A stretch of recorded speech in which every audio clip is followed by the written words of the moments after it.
Kung mapanood mo tong video na to, pwede ba kita maging supporter kahit wala akong maibibigay sa'yo, kahit naka-injector lang ako at di ako marunong mag-edit. Gusto ko lang maranasan ang pakiramdam ng may humahanga sa bawat video na ina-upload. Sobrang saya kasi pag nakikita mo na may sumusuporta sa'yo kahit na simple lang mga ginagawa mo. Nakakasipag gumawa ng video at hindi nakakasawang mag-upload.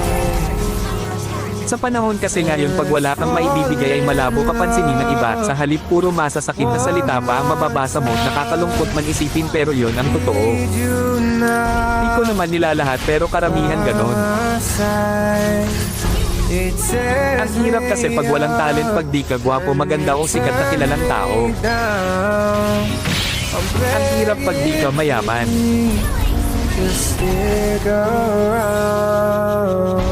Okay lang sa akin basta lagi lang akong gagawa ng video kahit wala pang pumansin. Ang mahalaga lang sa akin ay yung mga alala pagdating ng panahon na mababalikan mo.